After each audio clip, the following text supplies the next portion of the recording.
हम लोग गोपी गीत से पढ़ रहे हैं और ये दशम स्कंद के 21वें अध्याय का 18वां श्लोक है। इसमें गोपियां कह रही कि हे कृष्ण, एक्चुअली कह रही हैं हे अंग, कृष्ण का नाम नहीं ले रही हैं, अर्थात हे प्रियतम, आपका आविर्भाव तो व्रज के और वन के जितने भी रहने वाले प्राणी हैं उनके दुख को नष्ट करने के लिए हुआ है, पूरे विश्व का मंगल करने के लिए, विश्व को आनंद देने के लिए हुआ है। तो हम जो आपकी स्पृहा से युक्त हैं, हम आपकी जो हैं, उनके हृदय रोग को, उनकी काम पीड़ा को नष्ट करने की दवा को थोड़ा सा तो देना चाहिए। जो व्यक्ति प्रकट हुई समस्त जगत के कल्याण के लिए हुआ, सबको सुख देने के लिए हुआ, तो उसको अपने लोगों को जो दुख है उसको थोड़ा तो दूर करना चाहिए। ये बात श्लोक कह रहे हैं। व्रजवनौकसां व्यक्तिरंगते व्रजिनहंत्रलं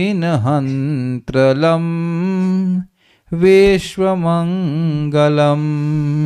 व्रजवनौकसां व्यक्तिरंगते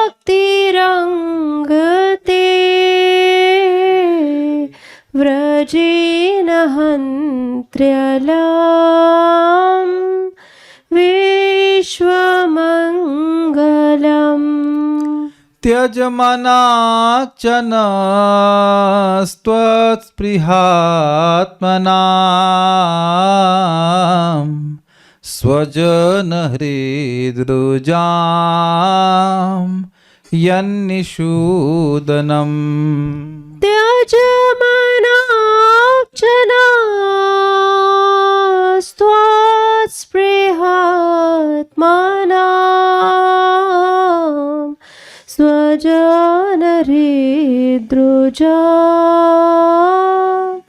यन्निषूदनम्। व्रजवनौकसां व्यक्तिरंगते व्रजिनहंत्रलं विश्वमंगलम्। व्रजवनौकसां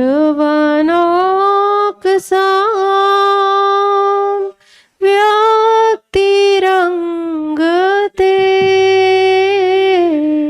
व्रजिनहंत्रलं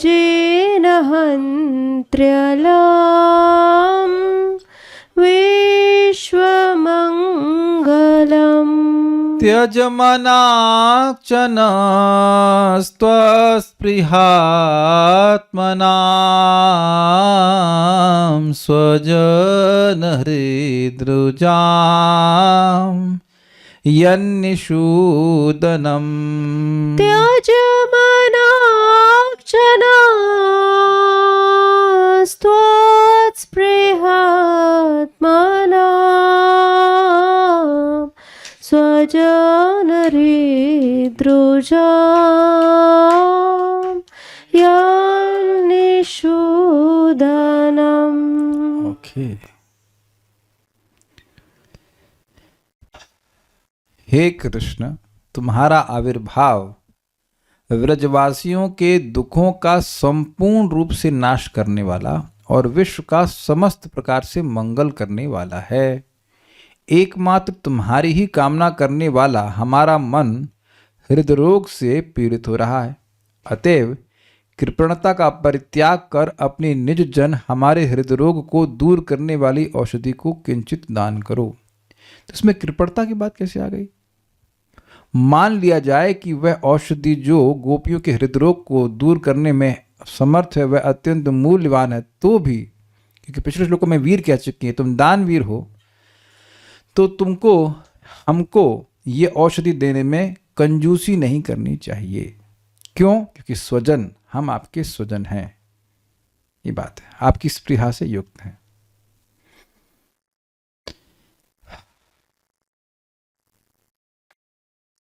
हे अंग अर्थात हे प्रियतम।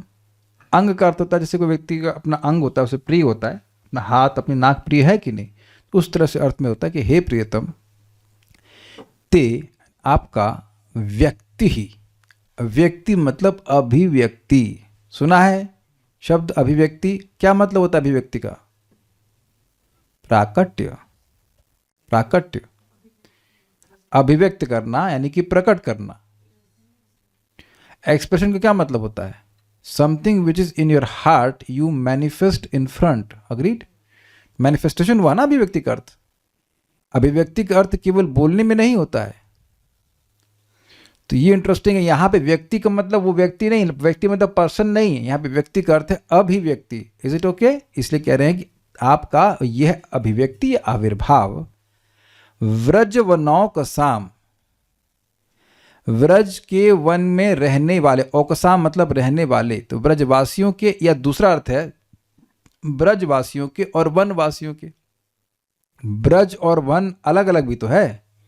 जहां पर गांवें रहती हैं सब को ब्रज कहते हैं, और जंगल में भी, तो भगवान ब्रज में भी रहते थे और जंगल में भी जाते थे। दोनों जगह के प्राणियों को सुख दिया करते थे कि नहीं करते थे? तो दो अर्थ है, एक की ब्रजवासियों का वृंदावन बोल लीजिए, तो हम लोग भी वृंदावन में रह रहे हैं, तो आप वन में रह रहे हैं, नहीं आप काइंड ऑफ शहर में रह रहे हैं, नॉट शहर बट लाइक टाउन का तो थिंक में इसमें रह रहे हैं। तो गांव में रहने वाले, वृंदावन के गांव में रहने वाले, और जो उसका वन है एग्जैक्टली स्पीकिंग उसमें रहने वाले सभी लोगों के लिए कि अलम वृजन हंत्री। अलम का मतलब होता है पर्याप्त। खा लेना ठीक से तो कहेंगे अलम, पर्याप्त हो गया, यानी कि संपूर्ण। संपूर्ण वृजन अर्थात दुखताप को हंत्री यानी नष्ट करने वाला, यानी आप प्रकट ही हुए हैं वृंदावन के सभी वासियों को पूरी तरह से, उनका कोई भी दुख है तो उसको पूरी तरह से नष्ट करने के लिए, ठीक है। और विश्व मंगलम, और विश्व का समस्त प्रकार से मंगल करने वाला है, ये आपका आविर्भाव। देखिए जो अलम शब्द है इसको आपको दोनों जगह जोड़ना होगा, मतलब अलम व्रजवनौकसाम वृजन हंत्री और अलम विश्व मंगलम। देखिए यहां पे आप श्लोक देखिए, अलम शब्द बीच में है। अब कौन से न्याय है ये? कौन से न्याय पे है? कैमुत्य लगा दिए ना, कैमुत्य नहीं है, देहली दीपक न्याय। क्या मतलब होता है? जैसे किचन है और रूम है, तो जनरली पहले ज़माने में ऐसा होता था, किचन में खाना बन रहा है और किचन से खाना बन करके, पहले क्या अभी भी ऐसे होता है, किचन से खाना बन रहा है, वहाँ से गरम गरम रोटी जो बगल वाला रूम है उसमें लोग बैठे वहाँ पे खिला रहे हैं। मेरा बगल वाला रूम से मेरा मतलब बिल्कुल जो किचन से जुड़ा हुआ है। तो अब मान के लीजिए उस समय तो बिजली नहीं हुआ करती थी, तो एक दीपक को रख देते थे जिससे किचन में भी प्रकाश मिलता था और रूम में भी प्रकाश मिलता था। अब आप इस श्लोक को देखिए, व्रजिन हंत्री, उसके बाद अलम शब्द है और फिर विश्व मंगलम शब्द है।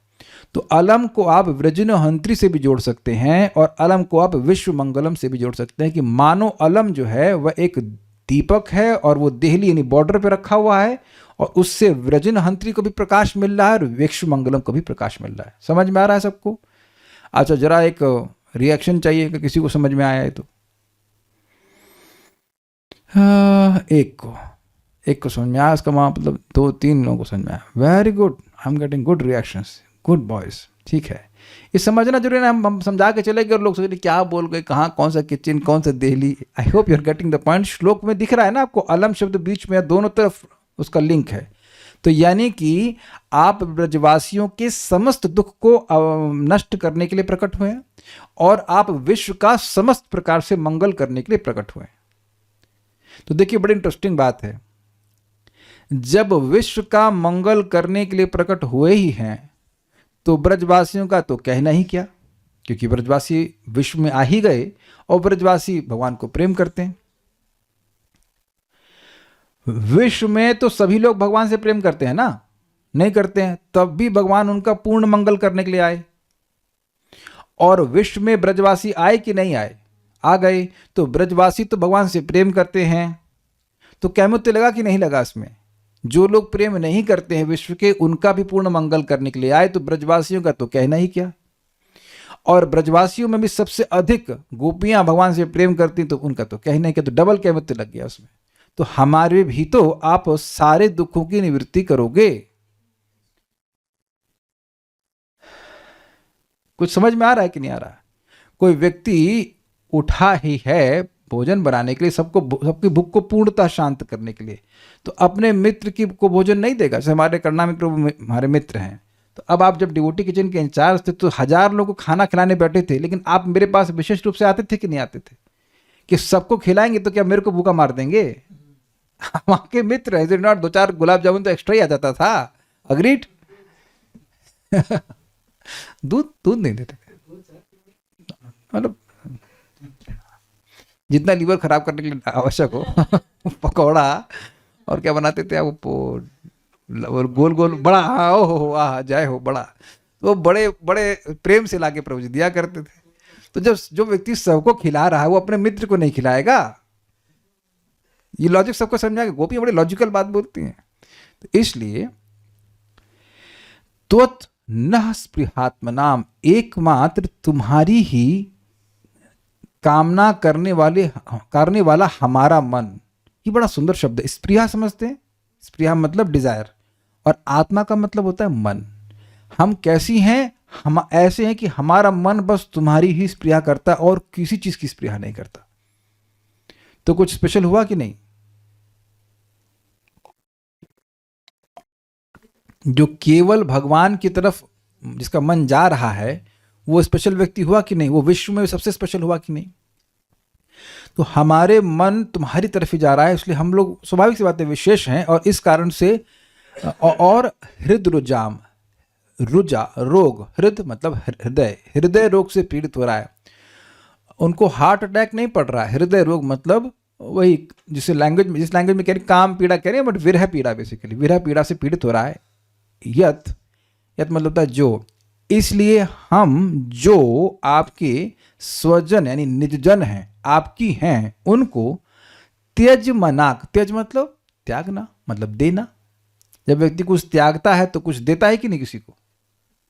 पर किसी को कुछ दे रहे हैं तो अपने धन का त्याग नहीं कर रहे हैं, धन का, फल का, जो कुछ भी आप किसी को दे रहे हो तो अपने पास जो है वो दूसरे को देना है, उसको त्यागना कहते हैं। अग्रीड? और मनाक मतलब थोड़ा। तो आपके हम जो जन हैं उनको थोड़ी सी ऐसी औषधि दे दीजिए, निशूदनम, और इस रोग को दूर कर दीजिए। अच्छा, कौन सी औषधि है? ये बड़ी सुंदर टीका में बोला गया है कि यह नहीं कह रहे कि कौन सी औषधि दे दीजिए।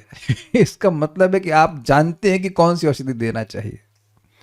वैसे तो ठीक है, भगवान अपना संग देंगे तब होगा, लेकिन यहां श्लोक में नहीं कह रहे कि ये दीजिए वो दीजिए।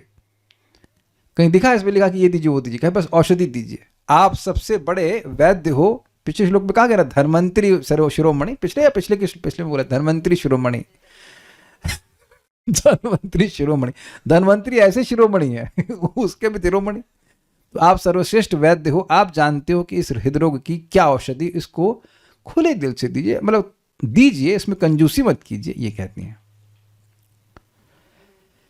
आप इसकी टीका देखिएगा, टीका बड़ी जबरदस्त है। भावार्थ दीपिका। हे प्राण प्रीतम, ये अंग शब्द का अनुवाद है। तुम्हारा आविर्भाव पक्षपात रहित होकर व्रजवासी और वनवासी सभी के दुखों का संपूर्ण रूप से नाश करने वाला तथा विश्व को समस्त प्रकार के मंगल प्रदान करने वाला है। मतलब आप भेदभाव नहीं करते हो कि इसने मुझे दिया है तो मैं इसका कल्याण करूंगा और इसने मुझे नहीं दिया है तो मैं इसका कल्याण नहीं करूंगा। सभी का कल्याण करने के लिए भगवान आते हैं। हमारा मन केवल तुम्हें प्राप्त करने की दृढ़ कामना से युक्त हुआ है। तत्स्पृहात्मनाम, अतएव अपने स्वजनों यानी निज जन हम गोपियों के इस मानस अर्थात हृदय रोग को दूर करने के लिए कृपणता का परित्याग करके औषधि का किंचित दान करो। इजी है, आप सभी को सुख दान कर रहे हो, मंगल दान कर रहे हो बिना किसी हिचकिचाहट के, तो हमें भी इस ऐसी औषधि का दान कीजिए जो हमारे हृदय रोग को नष्ट कर दे। यदि श्री कृष्ण पूछें कि वह औषधि क्या है, इसके उत्तर में गोपियां कह रही हैं कि स्वजनों के हृदय रोग को निवारण करने वाली अत्यंत गोपनीय औषधि। उस औषधि को उल्लेख नहीं करने का गूढ़ अभिप्राय यह है कि उस औषधि को केवल तुम ही जानते हो, तुम्हारे अतिरिक्त दूसरा और कोई नहीं जानता है, इसलिए औषधि का नाम नहीं रख रहे हैं। ठीक है, ओके। वैष्णव तोषणी। इस प्रकार तुमने ही अनेक प्रकार से अपने हृदय के कामोदय को प्रकाशित करके हम लोगों के हृदय में भी वैसी वैसी विविध प्रेममयी भावनाओं को जगाया है। कहने का मतलब है कि हम तो बहुत सीधी सादी थी, हमारे हृदय में तो कुछ दिक्कत नहीं थी, आपने ही, आपके हृदय में इच्छा जागृत हुई और उस इच्छा से आपने हमारे हृदय में इच्छाएं जागृत करा दी। पिछले श्लोक में लिखा हुआ था ना, ये देखिए पिछले श्लोक में था 17,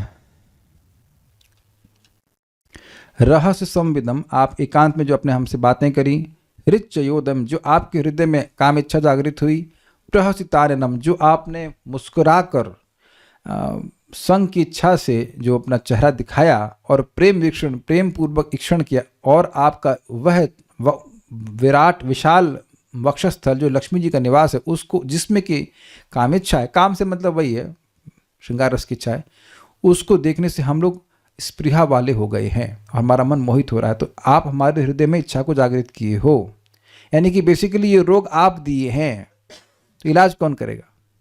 आप ही करेंगे।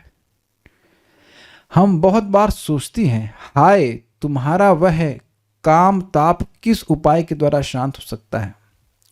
इस प्रकार या उस प्रकार तुम्हारे काम ताप की शांति का उपाय सोचते सोचते हम भी तुम्हारे ही भाव में विभोर हो जाती हैं, और उसके फलस्वरूप हमारे हृदय में भी वैसी ही वासना उत्पन्न हो जाती है। मतलब जब हम ये पहले देखी कि तुम्हारे हृदय में काम भावना जागृत हुई, काम को ट्रांसलेट करके ग्रहण कीजिएगा, और अब हम सोच रहे थे हम तो तुमसे प्रेम करते हैं, ये काम इनके हृदय का कैसे संतुष्ट होगा।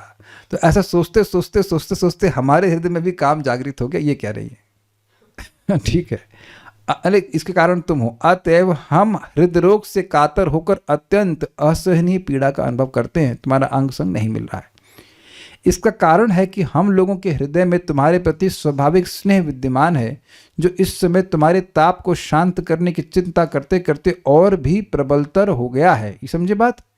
जैसे मान लीजिए किसी से आप स्नेह करते हैं और वो भूखा है, तो अब आप मान लीजिए उसके लिए भोजन ना बना पाए, तो अब स्वाभाविक सी बात है कि आपको दुख महसूस होगा। मैं एग्जाम्पल दे रहा हूँ, जैसे कि हम एग्जाम्पल देता हूँ, सच्ची बात है। कभी कभी गौशाला में कोई लोग आ जाते थे, या हम उसको पूछ लेते थे कि हमारे बच्चे के लिए दूध मिल सकता है क्या, और वो ऐसे टाइम पे आते कि दूध अवेलेबल भी नहीं हुआ करता था, और कुछ पॉलिसी भी थी कि सुबह का दूध केवल भगवान के लिए जाता, बड़ी सारी झमेले थे उसमें। तो अब अपने बच्चे के लिए दूध नहीं दे पा रहे हैं, तो माँ को कष्ट होगा कि नहीं होगा? माँ थोड़ा दूध पीना है उसको, मेरी भाषा समझ रहे हैं? माँ को दूध नहीं पीना है, लेकिन बच्चे को दूध की आवश्यकता है और वो नहीं दे पा रही है, तो उसको दुख होता है। तो उसी तरह से वो देख रहे हैं कि कृष्ण के हृदय में इच्छा है और वो इच्छा को वो संतुष्ट नहीं कर पा रहे हैं, इसलिए उनके अंदर वो जो स्प्रिया है वो बढ़ रही है कि काश हम उनकी सेवा कर पाते। ये बात है, और इसी से उनको हृदय में कष्ट हो रहा है। इसी को प्रकाशित करते हुए गोपियाँ ऐसी प्रबल स्नेहमयी अभिलाषा के कारण विदीर्ण हुए हृदय से दैन्य सहित व्रज इत्यादि 2 श्लोकों में अपने दुख का निवेदन कर रही हैं। मतलब इस अभिलाषा से कि काश हम कृष्ण की सेवा कर पाते, कृष्ण की इच्छा को संतुष्ट कर पाते, उनका हृदय विदीर्ण हो रहा था स्नेह से। मैंने एग्जाम्पल दे दिया कि स्नेह के कारण व्यक्ति कैसे कष्ट पाता है, और उसके बाद उनके हृदय में दैन्य हो रहा था। दैन मीन्स हेल्पलेसनेस, दैन मीन्स ह्यूमिलिटी, कि हम सेवा कैसे कर पाएं कृष्ण की। तो ये 2 श्लोक बोल रही है, 18 और 19। विवशता भी कह सकते हैं। तुम्हारा आविर्भाव सभी ब्रजवासियों और वनवासियों के दुख का नाश करने के लिए ही हुआ है, किंतु इस समय अंतर्धान होकर तुम हमारे असहनीय संताप का ही कारण बन रहे हो। क्या यह तुम्हारे लिए उचित है? नहीं। अतः तुम्हारे द्वारा यह अंतर्धान अनुचित है, यह भाव है। यहाँ अंग शब्द प्रेम सूचक संबोधन के रूप में व्यवहित अर्थात प्रयोग हुआ है, यानी कि यह सूचित करने की कृष्ण उनके प्रेमास्पद हैं। अर्थात अत्यधिक विरहार्थी और दैन्य से व्रजदेवियों ने श्री कृष्ण का नाम ग्रहण न कर इस प्रकार प्रेम सूचक संबोधन किया है। ये समझ में आया? कहने का मतलब है कि कृष्ण ना कहकर उनको अंग कह रहे हैं, ये सूचित करने के लिए कि तुम हमारे सबसे अधिक प्रिय हो, तुमको हमें इस प्रकार से दुख में नहीं डालना चाहिए। Is it okay? तुम्हारा आविर्भाव केवल ब्रजवासियों के ही दुख को दूर करता है, ऐसी बात नहीं है, बल्कि विश्व के सभी लोगों का संभाव से दुख दूर करने के कारण सभी के लिए मंगल स्वरूप है। अथवा विश्व के लिए कल्याण स्वरूप होने पर भी केवल व्रजवासियों के लिए ही विशेष रूप से समस्त सुखों का देने वाला है। ये बात समझ में आ रही? पहले वाला तो क्लियर हुआ कि दूसरा वाला समझ लीजिए कि विश्व का कल्याण तो भगवान जनरल वे में कर रहे हैं, लेकिन व्रजवासियों को विशेष सुख दे रहे हैं अपनी लीलाओं के द्वारा। ठीक है, यहां अलम अर्थात अतिशय रूप में, अत्यधिक रूप में, पूरी पर्याप्ति के अर्थ में रखा गया है। इसका वृजिनहंत्री तथा मंगल स्वरूप इन दोनों पदों के साथ अन्वय होगा। मतलब अलम शब्द वृजनहंत्री से भी लगेगा और अलम शब्द विश्व मंगल में भी लगेगा। ठीक है, ओके।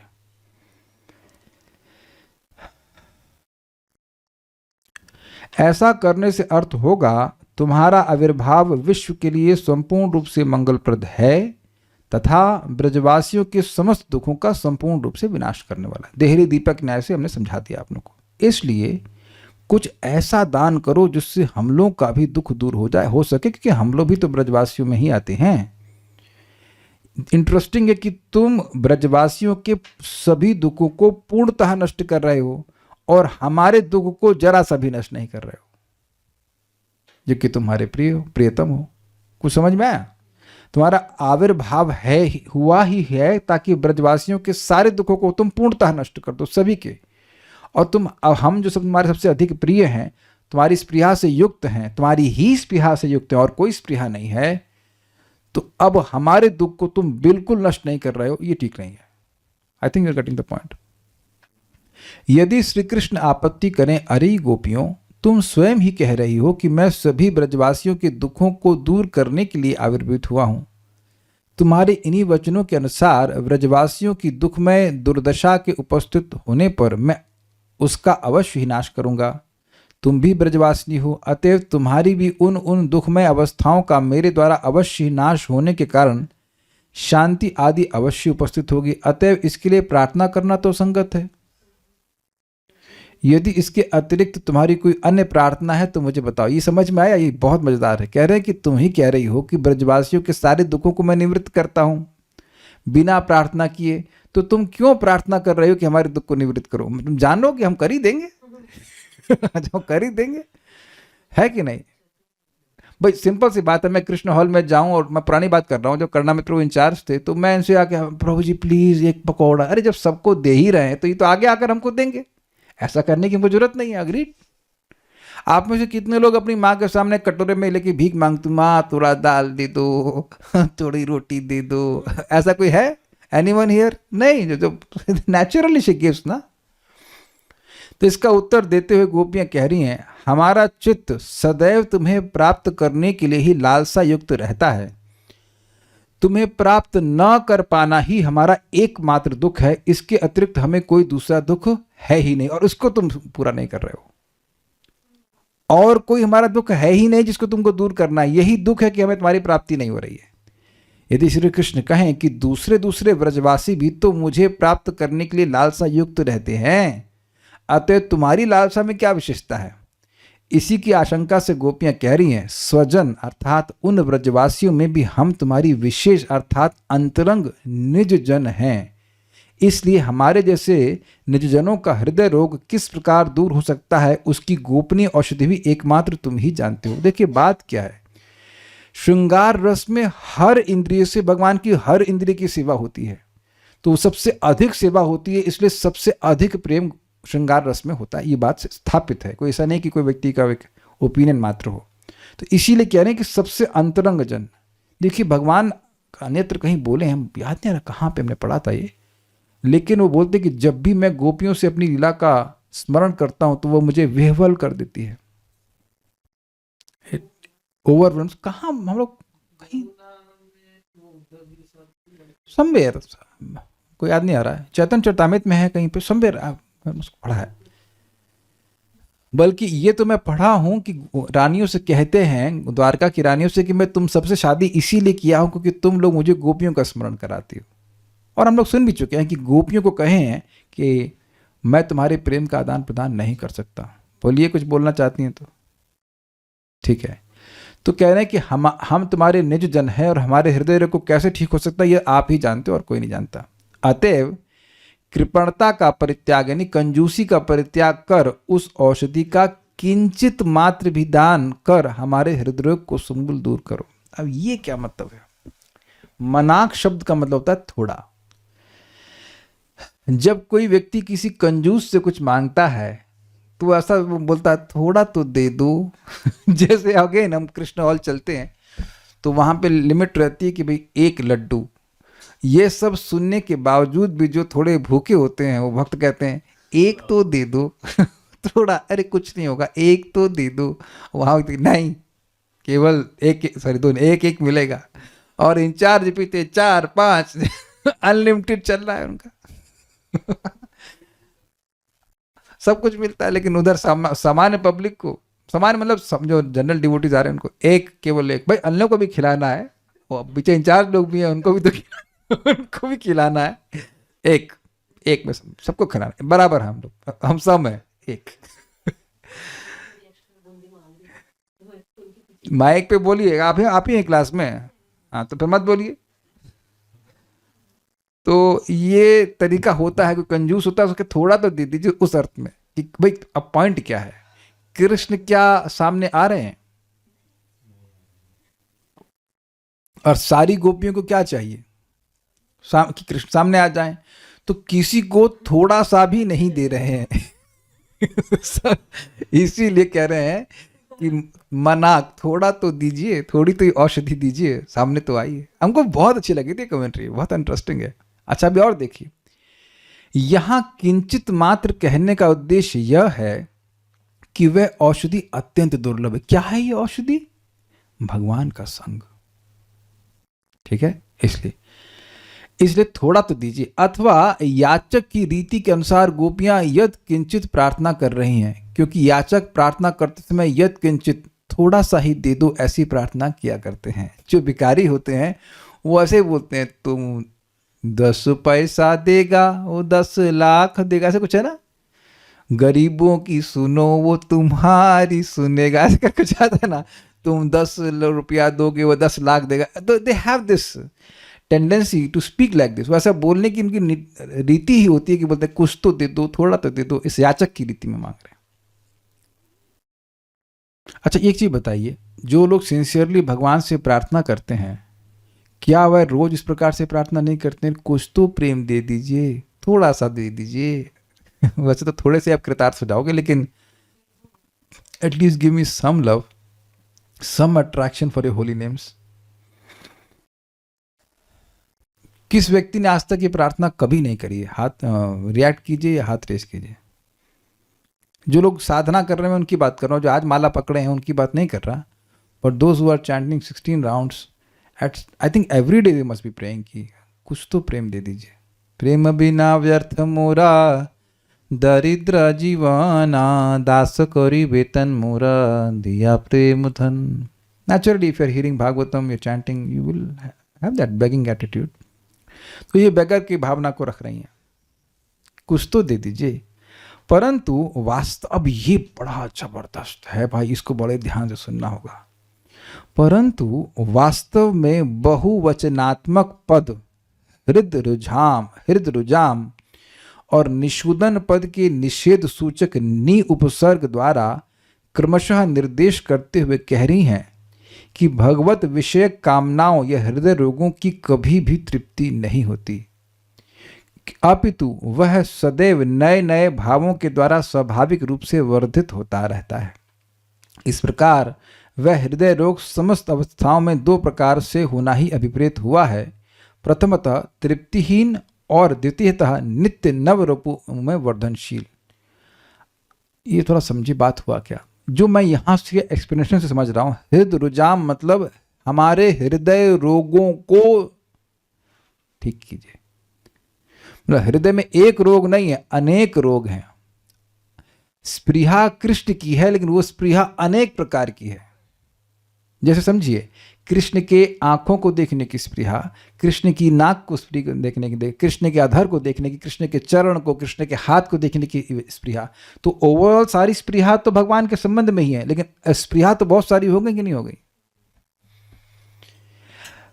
आप लोगों के मन में नहीं आता है, अरे जप करें कि भागवत पढ़ें कि भगवान की सेवा करें कि विग्रह की सेवा करें, ये सब इच्छाएं आती ही होंगी ये जो लोग साधना कर रहे हैं।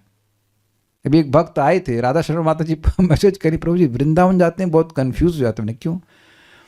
मंगल आरती जाएं कि जप करें कि गुरु पूजा में जाएं कि क्लास में जाएं कि क्या करें, इस परिक्रमा में चले जाए, it is so much to serve, there is so much opportunity to सर्व।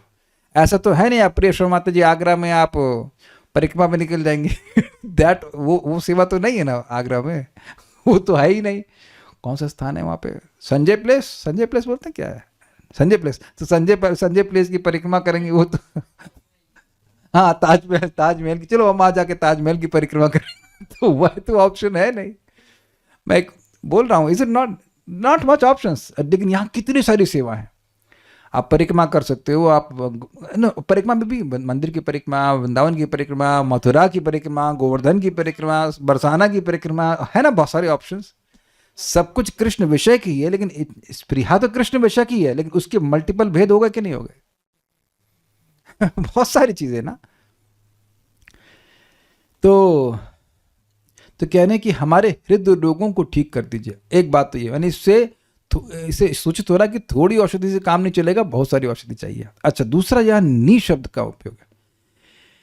निसूदन, सूदन मतलब नाश, यानी कि नी लगा देंगे तो उसका मतलब हुआ कि इसका तो नाश हो ही नहीं सकता। अभी बात क्या बोल रही हैं? देखिए ये कह रही हैं कि भगवान की भक्ति तृप्तिहीन होती है। इसको समझ लीजिए क्योंकि आपके संग होएगा, होने वाला है। तृप्तिहीन का मतलब क्या होता है? तृप्ति नहीं होती है। वयम तु ना वितृप्यामा उत्तम श्लोक विक्रमे यत् शृण्वताम रसज्ञानाम स्वादु स्वादु पदे पदे। देखिए भगवान की भक्ति भगवान की अंतरंगा शक्ति की वृत्ति है और वह आनंददायक है। तो जब व्यक्ति भक्ति करता है तो सोचता है अभी तो मैं कम कर रहा हूं, मुझे ज्यादा करना चाहिए। तो अब वह इच्छा भी क्यों आ रही है? क्योंकि भगवान की अंतरंगा शक्ति का संपर्क है। ये प्रोत्साहन है। अभी मैं जो बोल रहा हूं प्लीज इसको एकदम समझ लीजिएगा ठीक से।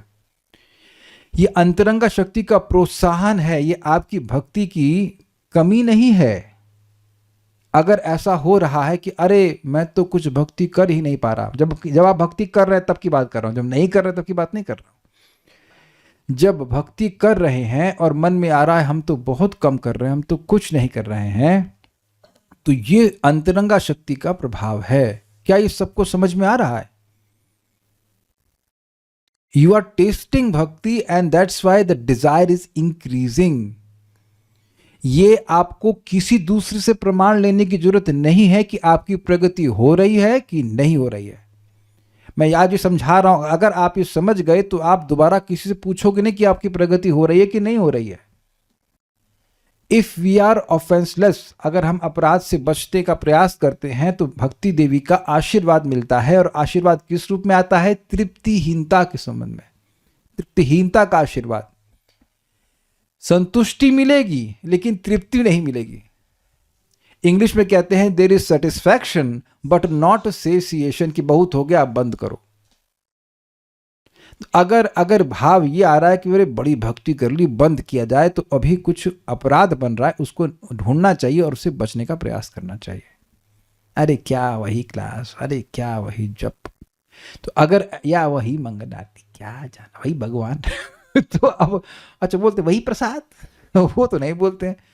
लेकिन आप विचार कीजिए कि अगर कभी भूख ना हो, कोई बीमारी है, कुछ रोग है और भूख नहीं हो, तो सोचते हैं क्या यार खाना, आता है कि नहीं आता है? बुखार अगर किसी को हो जाए तो क्या खाना क्या खाएं, है ना? लेकिन बुखार जैसे जैसे हट जाता है व्यक्ति उपस्थित हो जाता है। वेद बात नहीं जानती हैं कि जैसे ऑफरिंग हो गई, हम इससे पहले कि ये ऑफरिंग वहां तक लेके जाएं, मतलब भगवान से वापस नहीं, हम अपने प्लेट लेके बैठ जाते हैं, बशर्ते मेरे को भूख लगी हो। आपको याद हो कि रुचि की स्थिति, हम पहले मंगला वो साधन प्रेयर से बोलना शुरू की इससे पहले कि खलाएं उसको वापस में रखे। तो पॉइंट इज कि जब किसी को भूख नहीं लगी होती है तो क्या पूछता है, आज क्या बनाया है? और जब उसको कस की भूख लगती, लाओ जो लाओ सब खा लेंगे, वो अच्छा लगता है उसको। Is it okay? तो ये अपने जीवन में स्वयं अनुभव करते हुए आप देखिए कि अगर आपका भक्ति का उत्साह बढ़ रहा है कि हम सुबह उठेंगे, हम नाम उच्चारण करेंगे, भगवान की कथा सुनेंगे, तो आप समझ लीजिए बिल्कुल क्लियर कि आप भक्ति में प्रगति कर रहे हैं। और अब अगर वही माला, क्या वही जाप थोड़ा पानी दे दीजिए प्यार, अरे क्या है, तो अगर ये भावना आ रही है तो फिर व्यक्ति के भक्ति में कुछ दिक्कत आ रही है। और ये मैं आपको बता रहा हूं कि होता कैसे है, असत संग से।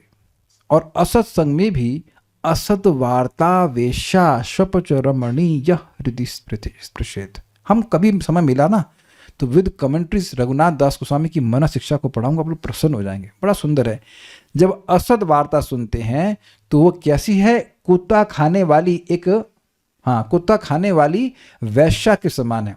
वैश्या थोड़ा सा पैसा देती है, सॉरी, थोड़ा सुख देती है निकृष्ट, और हमारा सारा पैसा ले लेती है। तो जो भगवान की सेवा की स्प्रिया है वो इन सब फालतू की बातों से, जो भोग वासना की बात, भोग वार्ता है, उसको सुनने से, बोलने से वह समाप्त हो जाती है। एक भक्त हमको बोले कि उनकी इच्छा ही समाप्त हो गई भक्ति करने की, सुबह से शाम तक वो यही सब वार्ता करते रहते हैं, अब लौट के आते तो फिर सीरियल देखने लग जाते हैं। सो नाउ अपने पैरों पे खुद कुल्हाड़ी मारना है ना। देखिए जो लोग रोज कथा सुनते हैं, जो लोग रोज कथा सुनते हैं, उनके मन में जप करने का उत्साह अपने आप बना रहता है। और शाम को, स्पेशली शाम को, अगर कोई व्यक्ति भौतिक वार्ता में संलग्न रहेगा, अगले दिन का जप खराब होना ही है। आप एक्सपेरिमेंट मत करना, बस विश्वास कर लो कि ऐसा होता ही है, हम करके देख चुके हैं। एनी बाय मिस्टेक और anything, any by whatever misfortune, any mundane talk which is not connected to Krishna we do and our jap is finished. हमारा जप सुबह शुरू नहीं होता है, रात्रि में शुरू होता है। और वही आप कुछ ग्रंथ पढ़ते हुए, भगवान का स्मरण करते हुए निद्रा में प्रवेश करें, आप देखिए आपको उत्साह में रहेगा। This is very dangerous. और दैट अत्याहार प्रयास, प्रजल्प जो है वो अनर्थों को बढ़ाने वाला होता है।